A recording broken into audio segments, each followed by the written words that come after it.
Hello, ladies and gentlemen.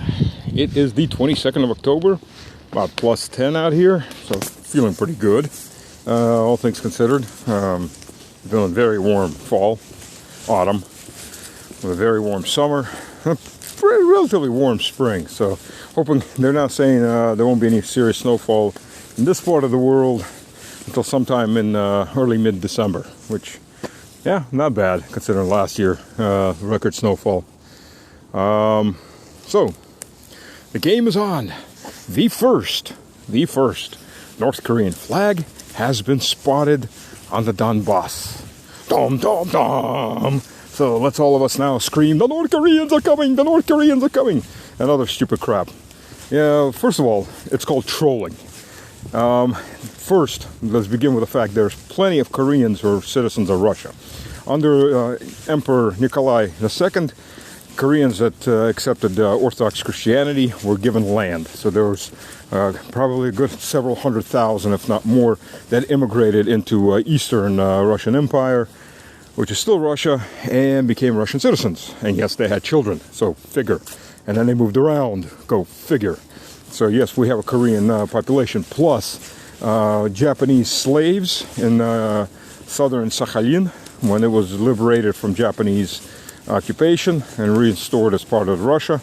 There were a lot of Korean slaves there, and they were all allowed to stay and become Soviet citizens by Stalin. So we got even more Koreans. Dom, dom, dom. So yes, Koreans do serve in the Russian army because they're citizens of Russia by birth.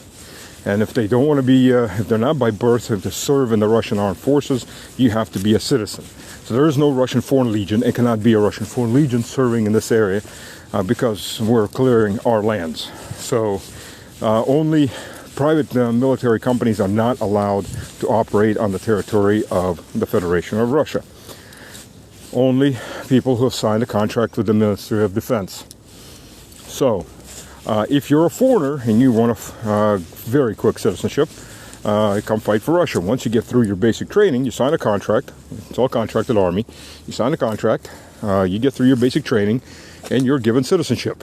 And then, only then, can you fight. That's the only way.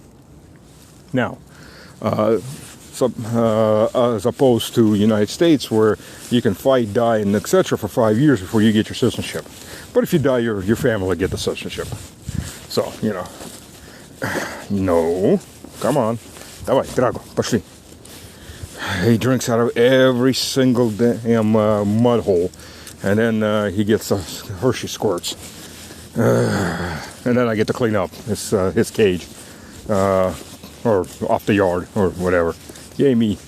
And big dogs leave big presents behind. So where was I? We're on to trolling. First of all, out of those videos, I do not repost those stupid videos for several reasons. One, a video of soldiers marching on a base. That was Laos from 2021 or 2020. That they were given Russian uniforms as part of a trade deal. Two, North Koreans do train with Russian soldiers and have. North Korean observers who are learning from this war to prepare themselves for that inevitable North-South Korean-Japanese war that the Americans are so hell-bent on pushing everybody toward, are there learning and seeing what's going on, learning modern warfare. So there are North Koreans, of course, there's some amount of them. Are they actively taking part in combat operations? No, and we don't need them. If Vladimir Vladimirovich decides on that, of course they can. We have a defensive alliance with North Korea signed. It's been over half a year. It's in action. It's signed. If Japan, South Korea, or America attack North Korea, we are duty-bound to come and defend them, help in their defense. So World War III is on. 100% if that happens. Which really, really pissed off the South Koreans and the Japanese. Oi, yeah, oi. There's your oi moment. As far as the North Korean flag, it's called trolling. Those flags cost about 600-700 rubles on Ozon or Wildberries. Those are two giant marketplaces, each one about the size of Amazon that we have. And Confederate flags, by the way, cost about $500-600. So I'm thinking about maybe buying a bunch of Confederate flags. And when I go down there to the front lines next time, bring it out to the guys so they can put Confederate flags up all over the place. Let's see the Western American media go apeshit over that. Yep, the Confederate Legion is being trained to go liberate the Southeast, and they're getting their training in the Donbass. See, there's Confederate flags. Well, let's start rolling that trolling. All of you people are watching this, help along. We can get a new troll roll going here on the U.S. media. And we'll get a couple Confederate flags here and there all over the place, so they can really have a field day at that point. Hey, why not? If these idiots are that easy to troll them. It's your duty. It's absolutely your duty to troll them. It's when they have a big red button, you must push that big red button and set off the snowflakes and the woke nut jobs and the Fox News neocon shitbirds that want to throw your kids into a meat grinder anywhere and everywhere in the world, since their own balls are never going to get close to that meat grinder. But they'll make money off of your dead kids. And that's all that counts in the end. So troll them hard, or even better, just kick them in the nads and throw them in the ocean. Let them swim for whatever shithole they really do belong to live in. But that's just my thoughts on it. You can have your own thoughts and opinions. Obviously, everyone should have their own thoughts and opinions and do their own research. I'm not always right. Don't ever claim to be always right. And definitely, my word isn't the word of God. So there's that moment. So anyways, so that's the big news. Big news. Honestly, right now, I'm waiting for what the next happens. I'm waiting for what the next terror attack or terror incident is going to be. Why? Because BRICS is kicking off. More than likely, it looks like, as it wasn't originally reported to be on the agenda, but it looks like there will be a BRICS payment system coming in. Not sure how that's going to work between countries. Those countries that don't want to be in BRICS payment system, guess will not be, even if they're in BRICS. India comes to mind first and foremost. So that is going to be looks like going to be the big sensation. And since that is going to be the big sensation, садись, сядь, кушай. And since that is going to be the big sensation, the U.S. has got to do something to knock it down. There was, I think it was New York Times, or was it New York Times Economist? One of them had an interesting article, the 10 reasons why BRICS is not going to succeed. One of them was a aging population as opposed to the West. Like, are you freaking serious? You got North Korea, you got South Korea with the the lowest birth rates in the world. You've got Japan with the second lowest birth rates. You got Italy with the third lowest birth rates, and it goes on and on and on. It only just gets worse. BRICS has the youngest population. True, we're still having a global population collapse. Hopefully that'll get at least in some areas turned around. But the fact is, the West and its satanic vassal statelets are all destroying the family, or have destroyed the family. People all child-free, this, that, plus all the chemicals in the food, plus all the chemicals in the water. And you get what you get, which is a dying population that's not replacing itself, not even close. Drago. So, yeah. And then they talk about BRICS. Instability. Yeah, that's the other one. BRICS is unstable. BRICS is unstable. Yeah, U.S. is on a possible brink of civil war. Depends how these elections go. Either way, there's going to be violence. If not civil war, there's going to be violence regardless of who wins. But we know the Democrats are going to steal the elections, like I stole the 2020 elections. I mean, that's obvious enough.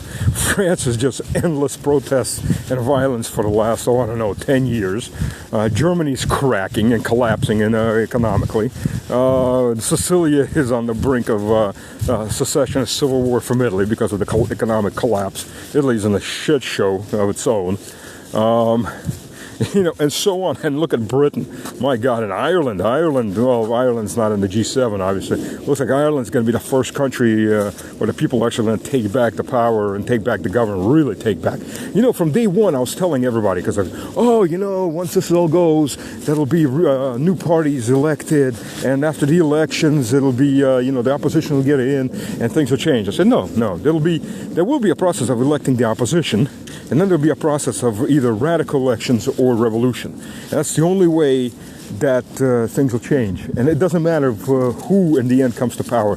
Monarchists, communists, Republicans, it has to be new people, because electing the pocket opposition is pointless, because they're just as much in the pocket of the Americans as the parties of power at the moment. And oftentimes even worse. Case in point, for example, Maloney. Oh, what a shit show that turned out for Italy. Maloney gets into power, screaming nothing for Ukraine, we're going to do differently. From Draghi was moderate compared to Maloney. The first thing she says, we're not going to be the weak chain in the weak link in the chain of NATO, everything for Ukraine, including up to in bankruptcy of her own people. I mean, just a total shit show. Slovenia was exactly the same thing. The only country that had sane elections that actually changed anything. Bulgaria didn't have it. Came in people even just as bad. The only country so far that have had normal people come into power was Robert Fico in Slovakia. And for that, he got 5 bullets. Slava Bogu, thank God he's alive. And he hasn't changed. If anything else, he's gotten even more entrenched in the right direction. So there you go. You can't elect a pocket opposition and think that something's going to change. Things are just normally get even worse, as happened in Slovenia, by the way, after the pocket opposition was elected, or Italy, or anywhere else for that matter, except for Slovakia. A pocket opposition is just as much America's whores as anybody else. So there you go. Look at look what happened after the English elections. Sunak didn't want to be the war prime minister, so he's off. He's from what rumor keeps going around that he's going to be going to a Washington think tank, fitting. And in his place, you get Steimer and his bunch of imbeciles. Yeah, come arrest me, Steimer. You're an imbecile. You can't touch me. However much you want to destroy free speech all over the world. Or you get the dictator Goodhair in Canada, and the rest of that whole bunch of just shysters that cover the entire Western globe, right into ruin. So you get these articles like this, the mantra of everything's good here. Where the white, fluffy defenders of democracy. What democracy? I mean, places where you can get 5 years in jail 3 years in Germany, in jail for voicing an opinion outside of the official NATO German opinion. Oh, and before they ever try you, they block all your banking accounts. That's democracy for you. Or Czech Republic, where it's up to 5 years for criticizing NATO. You don't have to be on Russia's side or something like that. Just criticize NATO. NATO drove with its tanks through my yard, and we're paying too much for NATO. 5 years. There you go. That's democracy for you. And I'm not even going to go into the parasite statelets and the Baltics. That's a whole separate category of stupidity on its own. So there you go. There's democracy for you. So they repeat this mantra over and over and over, hoping that the serfs will keep believing, because I think half these people actually believe if you just say the same bullshit over and over again, it becomes reality. Well, no, it doesn't. The West is the minority now in population, in economics, and collapsing fast. And the number 1 economy is China, the number 3 economy is India, and the number 4 economy is Russia. And out of the West, in the first top 4, you got America in number 2 slot. That's it. I mean, that's a huge drop. Drago, иди сюда. Сядь. Сюда. Сядь. Вот так. Decides to sit down right in the middle of the road. Like, nah, not a good idea. So there you go. I just loved the last meeting of the Euro Parliament, where Orban came out and just flat out looking straight at van der Leyen, van der Psycho, straight at her and going, "You're trying to overthrow our government.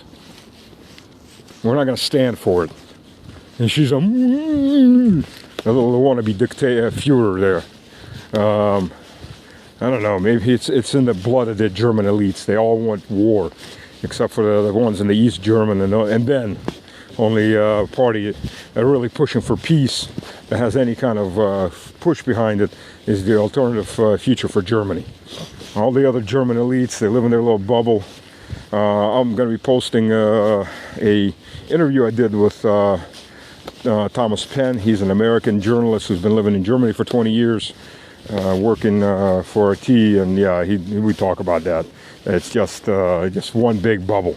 I got a little backlog of videos, so I'm going through it. I was very busy last week, so that's how that is. And there you go. And there you go, folks. That's the clown world right there. And then Zelensky.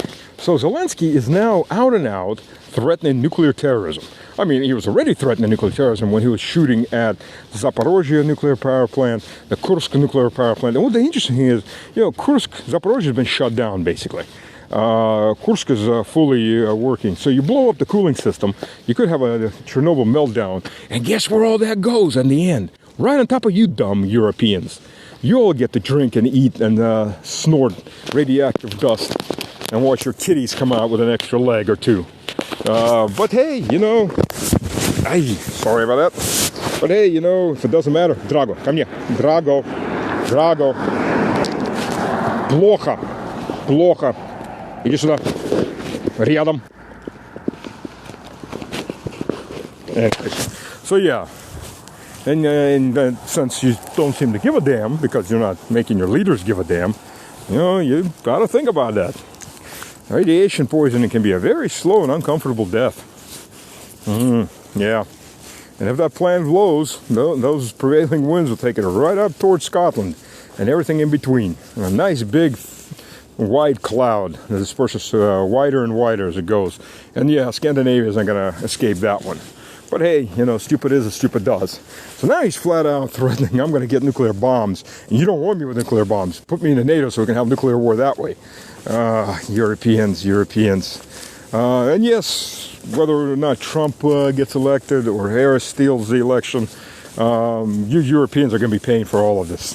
You're going to be paying for all of this out of your own broke pockets, these second world nations, ranking around third. You're going to be paying it with your own blood, because a lot of you are going to be fighting us very soon, because that's what the push is for. And you're going to be paying for it in treasures, as you're going to be rebuilding yourself, you're building Ukraine, you're rebuilding whatever. And bankrupt because your industry is left or is leaving. So there you go. God bless. Have fun. Do something to change the future.